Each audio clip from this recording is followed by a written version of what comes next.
Olá, alunos, vamos para a nossa 91ª aula. Parabenizo muito a vocês que estão ali dedicados, tentando aprender, tentando enriquecer o repertório linguístico-cultural de vocês com essas videoaulas de língua portuguesa. Eu sou a professora Rosa, vocês já têm me acompanhado aí nas aulas anteriores, e sempre eu faço aquele lembrete no início das aulas para aqueles alunos que estão tendo acesso ao aplicativo do Google Classroom, não se esquecerem de responder ao formulário de questões, as questões são sempre objetivas, de múltipla escolha, e clicar no link de acesso para validar a presença de vocês, certo? Então vamos ver agora o que nós trouxemos para essa aula de hoje, tá? Então hoje a gente vai continuar fazendo a revisão das características do conto maravilhoso. Vamos inferir o sentido de palavras ou expressões dentro do texto, identificar a finalidade de textos de diferentes gêneros e analisar os tempos e modos verbais mais utilizados nos contos maravilhosos, certo? Na aula anterior a gente trabalhou com a questão dos adjetivos, estudamos o que é um adjetivo tendo em vista o grau superlativo analítico, sintético, fizemos ali a análise de alguns sufixos utilizados nos adjetivos, belo, belíssimo, rico, riquíssimo. E nessa aula, com relação aos aspectos linguísticos, a gente vai analisar os modos verbais, os tempos verbais mais recorrentemente utilizados nos contos maravilhosos, ok? Então estão aí com o material de vocês preparado, lápis, caderno, caneta, vamos começar?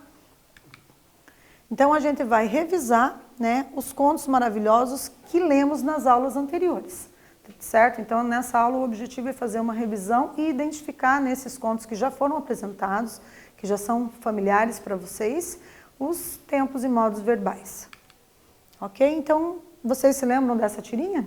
Essa tirinha já foi analisada em aulas anteriores, só que agora a gente vai com um outro olhar para ela.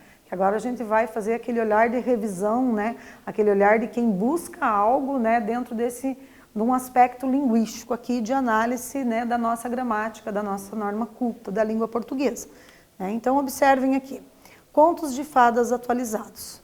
Os 3 porquinhos construíram uma casa de tijolos, mas o lobo mau conseguiu uma ordem de despejo.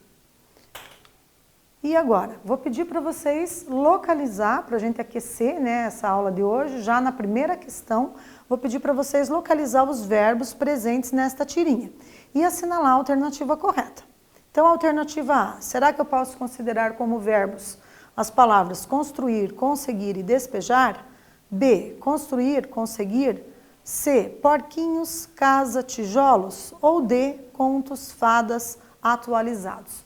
Eu vou deixar disponibilizado para vocês agora, num tamanho menor, obviamente, a tirinha que a gente está analisando e o enunciado contendo as alternativas.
Então, pessoal, retornando, quem marcou a letra B conseguiu, né, se lembrar aí quais são as características que fazem com que a gente considere uma palavra verbo. Né? Então, observe ali, construir e conseguir. Então, só para a gente fazer uma breve revisão, o verbo é aquilo que eu consigo conjugar. Né? Por falar em eu consigo, a gente tem ali o verbo conseguir. Se eu consigo conjugar, então eu consigo fazer a flexão verbal ali, lembrando que a gente tem que retomar os pronomes pessoais do caso reto, né? Eu, tu, ele, nós, vós, eles. Então, no presente do modo indicativo, ficaria eu consigo, tu consegues, ele consegue, nós conseguimos, vós conseguis e eles conseguem. Agora, a gente tem aqui que conseguir é um verbo que termina em ir e, portanto, é da terceira conjugação, né? Os verbos que terminam em ar seria da primeira conjugação, né? Então, em cima a gente tem, né, a possibilidade do aluno pensar, peraí, mas ali a gente tem na letra A, professora, eu mesma acabei marcando a letra A. Algum aluno pode dizer assim para mim, por quê? Porque se a professora está dizendo que verbo é aquilo que a gente pode conjugar na letra A, eu tenho sim 3 verbos, olha lá. Construir, conseguir e despejar, né? Despejar no sentido de eu despejo, tu despejas, ele despeja. É verdade. Se tiver conjugado dessa forma, se referindo ali a uma pessoa, né, ou a um pronome pessoal, eu tenho que despejar, é verbo. Só que a gente tem que se lembrar, pessoal, não é uma pegadinha, mas a gente tem que se lembrar que às vezes as palavras que são verbos são transformadas em substantivos. E toda vez que eu puder colocar o ou a na frente de uma palavra, ela é substantivo, tá? Então ela deixa de ser verbo. Então, analisando ali a tirinha, prestem bem atenção como que está a palavra despejo na tirinha abaixo, né? Então, ele diz lá, os 3 porquinhos construíram, opa, quem construíram? Eles, terceira pessoa do plural, então eu sei que construíram ali é verbo. Uma casa de tijolos, mas o lobo mau conseguiu uma ordem de despejo. Conseguiu, quem conseguiu? Ele, o lobo mau. Então, eu sei que ali está conjugado como verbo pela flexão verbal. Agora, despejo, eu tenho que eu coloco o na frente, né? Então, é uma palavra que eu digo o despejo e é um substantivo, não é considerado verbo dentro dessa tirinha. Tudo bem? Então, por isso até que eu trouxe essa questão para vocês, para a gente tentar tirar a dúvida com relação a quando que uma palavra é verbo e quando que ela é substantivo. Sempre que eu coloco o ou a na frente, é substantivo, né? A gente já viu isso quando a gente analisou, por exemplo, a viagem, né? Se eu coloco o a na frente, passa a ser substantivo. Agora, ontem eu viajei, amanhã eu viajarei, viajei e viajarei, já inclusive faz a grafia com a letra J e deixa de ser substantivo, passa a ser verbo, né? Quando eu uso a viagem, uma viagem, é substantivo e é com a letra G. A gente teve a oportunidade de analisar isso.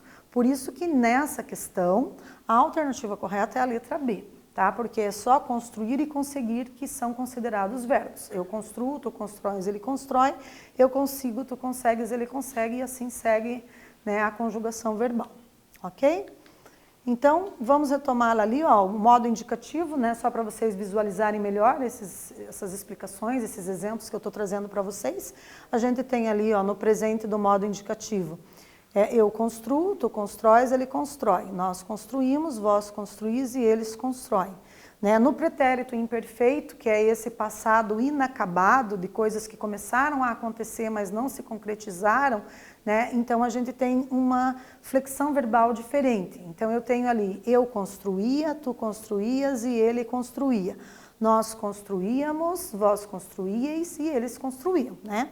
E o pretérito perfeito, que é esse passado que se concretizou, que as coisas se materializaram e finalizaram. Por isso que eu chamo de passado perfeito. Lembrando que pretérito é sinônimo de passado, né? Então eu tenho ali na conjugação do verbo construir, é uma coisa que já aconteceu, né? Um fato que já ficou para trás no passado. Então eu construí, tu construíste e ele construiu. Nós construímos, vós construístes e eles construíram. A gente tem a conjugação.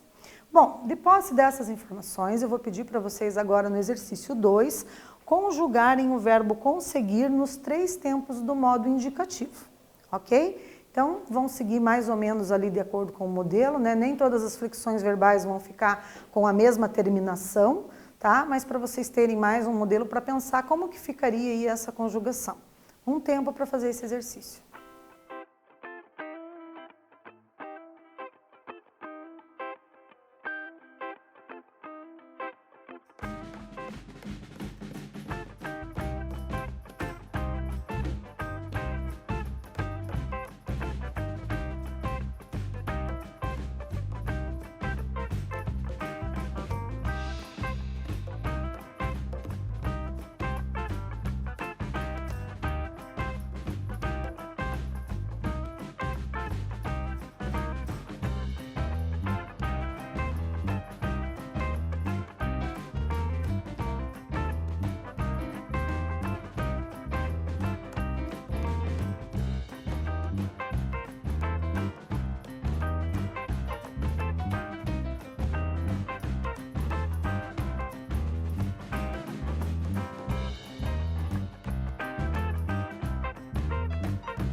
Retornando então, pessoal, vamos ver como que vocês fizeram aí a conjugação do verbo conseguir. Então, observe lá, né, quem fez mais ou menos ali com a mesma terminação, acertou. Né? Então, ali para o tempo presente, ficou eu consigo, tu consegues, ele consegue, nós conseguimos, vós conseguis e eles conseguem. Né? Então, é algo que acontece no presente. Então, agora eu consigo realizar as tarefas. Está no presente do modo indicativo. Está acontecendo nesse momento, né? Agora, para o pretérito imperfeito, né? Eu conseguia fazer os exercícios até que a professora apresentou um exemplo que eu não compreendi. Vou ter que pesquisar novamente e aprofundar mais, pesquisar mais sobre esse assunto.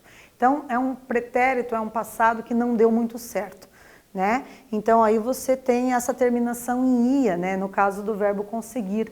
Então, percebam que a maioria das flexões verbais ali apresenta esse ia no final, né? Eu conseguia, tu conseguias, ele conseguia, nós conseguíamos, vós conseguíeis e eles conseguiam, certo? E para o pretérito perfeito, que é esse passado que já se concretizou, a gente tem ali as terminações, né, da seguinte forma. Eu consegui, tu conseguiste e ele conseguiu. Nós conseguimos, vós conseguistes e eles conseguiram. Né, vou chamar a atenção de vocês aqui para a segunda pessoa do singular no pretérito perfeito, que é o tu, que termina em iste. Né? Então, tu conseguiste. Se fosse o verbo partir, tu partiste. Né? E uma boa parte dos verbos terminados em ir, que são regulares, vão fazer a mesma terminação para a flexão verbal ali, né? E a gente tem que, para a segunda pessoa do plural também, né? O vós é conseguistes, né? E se fosse partir, seria partistes. Então, segunda pessoa do singular, o tu é sem o S no final, né? Tu conseguiste. E para a segunda pessoa do plural, que é o vós, com o S no final, tá? Vós conseguistes. Né, que são as pessoas aí, digamos, a segunda do singular e a segunda do plural, consideradas assim mais difíceis de memorizar pela maioria dos estudantes. Né? Então eu estou frisando aqui para vocês isso, né, para vocês tentarem se apropriar aí desses conceitos, né, de como que se faz a flexão verbal no pretérito perfeito, ok? Vamos para o exercício 3 para dar uma esclarecida aí, né, e a gente tentar elucidar, né, e transformar esse exercício em algo mais fácil de resolver. Então, em que tempo verbal estão os verbos presentes nesta tirinha? Alternativa A, eles estão no presente? B, pretérito perfeito? C, pretérito imperfeito? Ou D, futuro do presente? Assinalem um X na alternativa mais apropriada.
Retornando então, galera, olha lá, acertou quem marcou um X na letra B.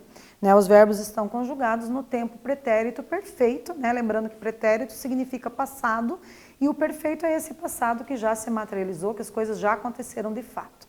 Né?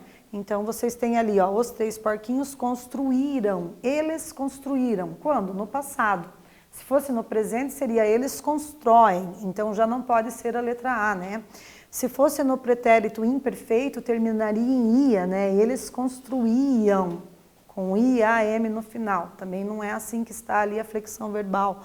Se fosse no futuro do presente, né? Eles construirão, com A-O-Til no final. E não é assim que está ali. Então, só resta para a gente a alternativa da letra B, que é o pretérito perfeito, né? Também o mesmo vale para o lobo mau conseguiu. Ele conseguiu. Né? Então, aqui a gente tem o pretérito perfeito. Né? Se fosse no presente, seria ele consegue. Se fosse no pretérito imperfeito, ele conseguia, até que alguma coisa o interrompeu, né? Porque o passado está imperfeito, por isso que a gente chama de pretérito imperfeito. Né? E se fosse conjugado ali o verbo conseguir no futuro do presente, seria o lobo mau conseguirá, com acento agudo no ar. Então, só restou para a gente, como alternativa correta, mesmo a letra B, né? Ele conseguiu. Parabéns para quem conseguiu acertar mais esse. E quem não conseguiu, parabéns por ter tentado, porque cada vez que a gente tenta e erra, a gente ainda é capaz de memorizar mais ainda. Porque daí fixa, né? Não, agora eu entendi por que eu errei. Então, é esse o objetivo dos exercícios, né? Fazer, se acertou, parabéns, e se não acertou, errou, está aprendendo também, né? Está fixando, memorizando aí como que a gente faz a conjugação verbal, ok? Então, analisem aqui comigo, né? Eu trouxe aqui esse slide para a gente fazer uma reflexão, convido vocês para ler junto. Embora os 3 tempos verbais sejam utilizados para indicar o tempo passado, há diferenças no uso de cada um deles. O pretérito perfeito indica uma ação acabada que ocorreu em determinado momento no passado. Exemplos: eu comprei este caderno na semana passada. Eles esperaram por você durante 2 horas. Você pediu um sorvete? Então, os verbos comprar, esperar e pedir estão ali conjugados no pretérito perfeito. É uma ação que já acabou num tempo passado, certo? Já o pretérito imperfeito, né? Para o pretérito imperfeito, qual que é o conceito que a gente tem? Vamos ler. É utilizado para indicar uma ação inacabada, ou seja, um fato que ainda não foi terminado. Exemplos: eu fazia natação quando era criança, certo? Pode ser que eu ainda continue fazendo natação, então esse fato pode estar inacabado. Eu comia um sanduíche com meus amigos do futebol. Eu estudava muito para o vestibular. Né? Então aqui a gente tem o pretérito imperfeito, né? Indica uma situação inacabada ou que às vezes foi interrompida por alguma razão. Né? Então, o fato não se concretizou, por isso que não chamamos de pretérito perfeito. E agora, no exercício 4, para a gente treinar, eu vou solicitar que vocês sublinhem os verbos presentes nestas frases, ok? Um tempo para sublinhar esses verbos aí.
Retornando então, pessoal, vamos ver quem conseguiu aí sublinhar os verbos presentes nessas frases?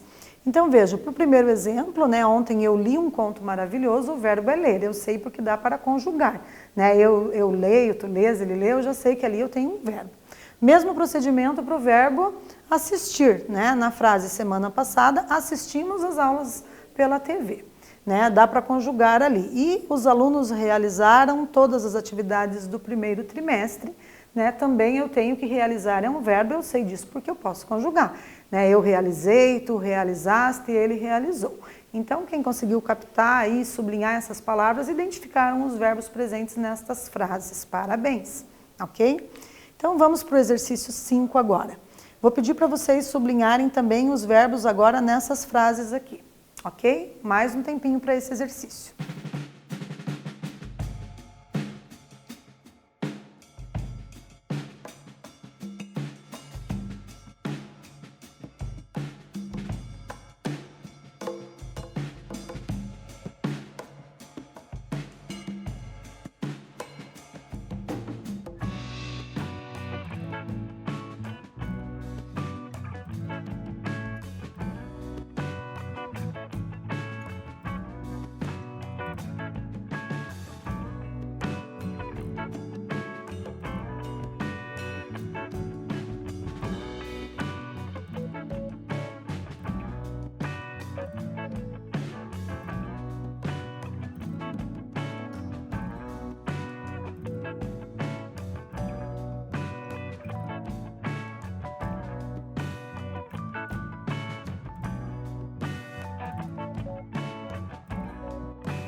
E aí, pessoal, tá ficando cada vez mais fácil, né?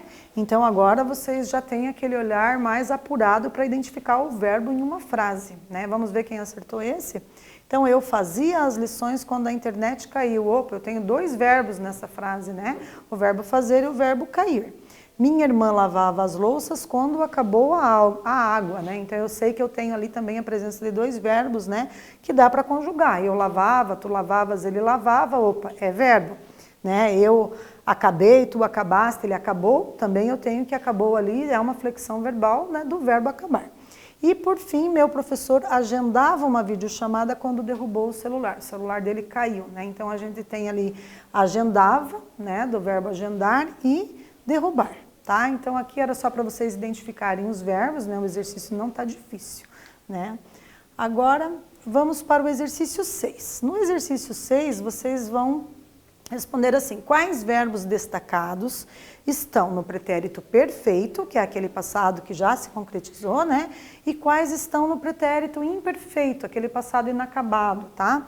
Então, vocês vão aí verificar que eles estão sublinhados, estão também grafados na cor azul, né? E em negrito. E identificar qual que é pretérito perfeito e qual que é imperfeito. Então, mais um tempo para ver se vocês conseguem aí realizar essa atividade.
Voltando, pessoal, olha lá. Então, quem conseguiu identificar aqui no pretérito perfeito, nós temos ali o caiu, acabou e derrubou, né? E no pretérito imperfeito a gente tem fazia, lavava e agendava, tá? Parabéns por terem identificado esses verbos aí, tá?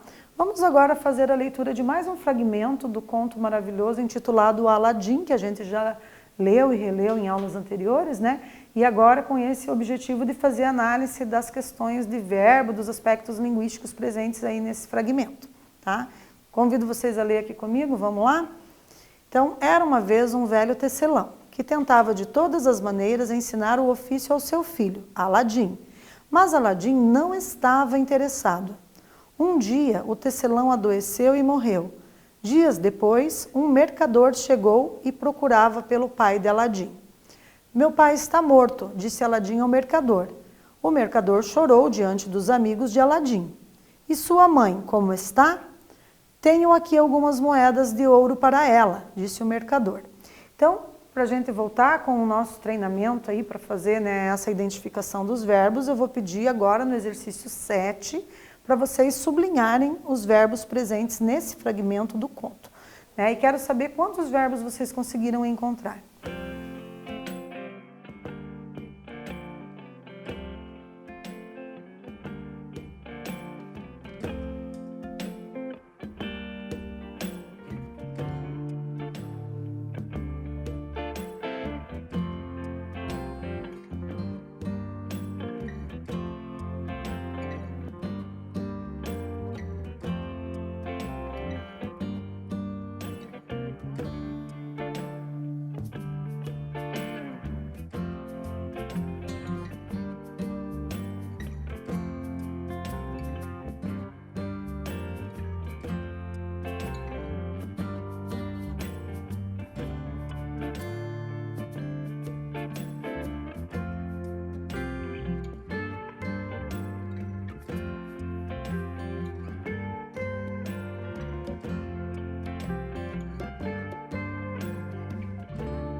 Retornando então, pessoal, vamos verificar quantos verbos vocês encontraram e quais vocês sublinharam?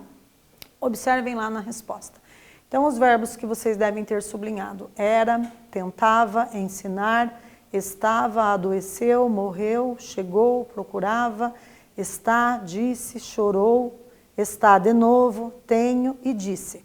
Né? Então, são 12 verbos. Os verbos estar e dizer aparecem 2 vezes cada um, certo? Então, se vocês localizaram aí esses verbos, ou pelo menos aí metade deles, vocês já estão se apropriando desses conceitos e aprendendo a identificar verbo no enunciado. Parabéns, ok? Então, vamos para mais exercícios para a gente aprender de verdade? Então, olhem lá, vou deixar para vocês o fragmento do conto do Aladim, agora no exercício 8, né? E eu quero saber quantos desses verbos estão no pretérito imperfeito e quantos estão no pretérito perfeito, tá? Então, quantos verbos que existem aí em cada tempo desses verbal que identifica o passado? Mais um tempo para esse exercício.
Retornando então, pessoal, olha lá, então quem identificou 4 verbos no pretérito imperfeito, né?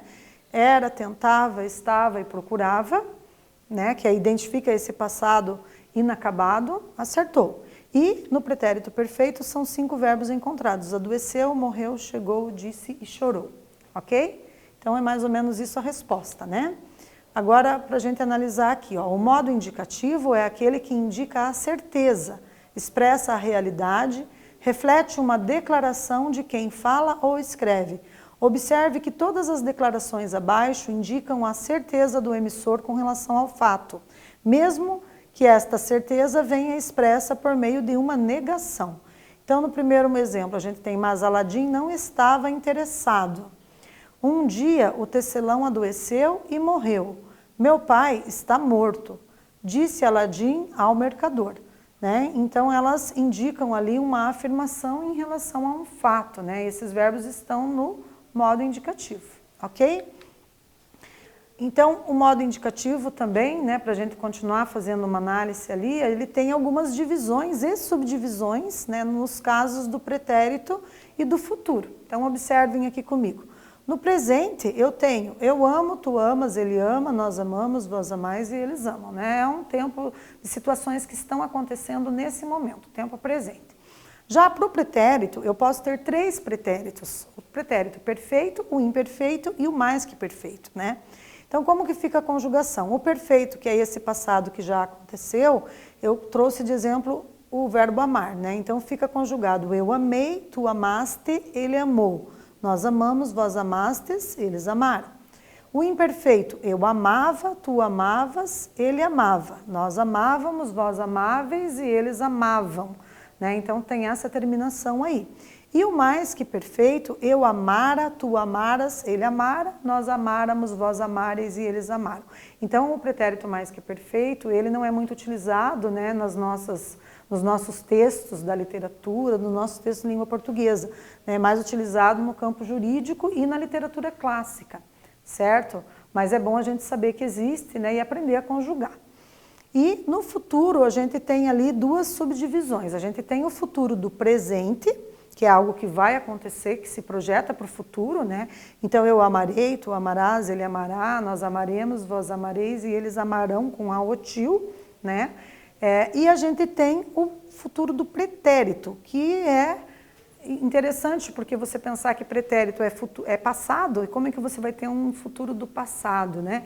Então é algo que você projetou lá no passado para acontecer no futuro, mas que também não deu certo. Por isso que termina em ia, né? Então eu amaria se tivesse dado certo, né? Tu amarias, ele amaria, nós amaríamos, vós amaríeis e eles amariam. Essa seria a conjugação do futuro do pretérito, né?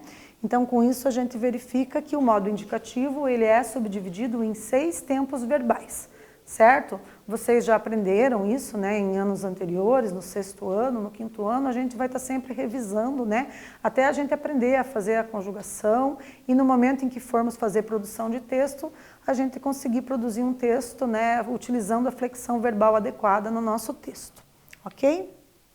Vou convidar vocês agora, né, para fazer a leitura aqui desse fragmento do conto do Charles Perrault, Chapeuzinho Vermelho, né, escrito tal, né, há mais de 3 séculos. Vamos começar aqui a leitura do conto. Era uma vez uma jovem aldeã, a mais bonita que fosse dado ver. A sua mãe era louca por ela e a avó mais ainda. Esta boa mulher mandou fazer-lhe um capucho vermelho, que lhe ficava tão bem que em todo lado lhe chamavam capuchinho vermelho. Um dia a mãe, tendo cozido pão e feito bolos, disse-lhe: vai ver como está a tua avó, porque me disseram que está doente. Leva-lhe um bolo e este potinho de manteiga. Então, eu vou pedir para vocês relerem o início do conto e assinalar a alternativa que contém o tempo verbal recorrentemente utilizado nesta narrativa. Tá? Vou deixar aqui para vocês esse fragmento e vocês vão marcar uma alternativa. Será que o tempo verbal recorrente é o pretérito perfeito ou será que é o pretérito imperfeito? Um tempo para mais esse exercício.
Então, pessoal, quem marcou ali a segunda alternativa, parabéns, né? O tempo verbal é o pretérito imperfeito, né? Era uma vez, né? Então, a gente tem ali que quem marcou essa segunda possibilidade de resposta conseguiu captar essa diferenciação entre pretérito perfeito e pretérito imperfeito. Precisamos revisar mais um pouquinho? Vamos dar uma olhada aqui? Então, observe. O presente, né, a conjugação do verbo ser no presente fica como? Então, eu sou, tu és, ele é, nós somos, vós sois e eles são. É um verbo totalmente irregular. Não dá para a gente pegar nenhum outro verbo como parâmetro de comparação para fazer a conjugação, então a gente tem que memorizar. Não tem outra saída, né? No pretérito imperfeito, eu era, tu eras, ele era, nós éramos, vós éreis e eles eram, certo? E a gente tem no pretérito mais que perfeito composto, para a gente poder entender como é que funciona. Eu posso utilizar junto com o verbo ter. Então, eu tinha sido, tu tinhas sido e ele tinha sido. Nós tínhamos sido, vós tinhais sido e eles tinham sido. Observem que o verbo ser fica no particípio, né? Particípio é quando o verbo termina em ado ou ido, né? Nesse caso, o verbo ser, ele tinha sido, né? Se fosse estudar, eu tinha estudado. Se fosse ler, eu tinha lido, certo? Então, a gente tem essa composição do pretérito mais que perfeito composto. Temos também o pretérito mais que perfeito simples, né? Eu fora, tu foras, ele fora, nós fôramos, vós foreis e eles foram, né? Como eu disse, não é muito utilizado na língua portuguesa atualmente. Ok? Temos também o pretérito perfeito simples, que é esse passado que já se concretizou, né? Que a gente já viu. E mais também temos o pretérito perfeito composto ali, que é com o verbo ter, né? Então, eu tenho sido um bom aluno, eu tenho sido uma boa aluna, tu tens sido e ele tem sido, né? Nós temos sido, vós tendes sido e eles têm sido. Observem ali que na terceira pessoa do singular o tem não leva acento circunflexo no e, porém na terceira pessoa do plural, quando a gente pluraliza o verbo, a gente tem que colocar um acento circunflexo, ok? Então, a gente tem que a nossa aula de hoje foi para aprender mais essa questão dos verbos, né? A gente também retomou os contos maravilhosos ali, fizemos, né, uma releitura de alguns fragmentos para tentar identificar esses verbos, né, e o tempo em que eles estão conjugados dentro do texto, ok? Agradeço muito a participação de todos vocês, estão aqui os slides para aprofundamentos nos estudos, né? E permaneçam em casa se puderem.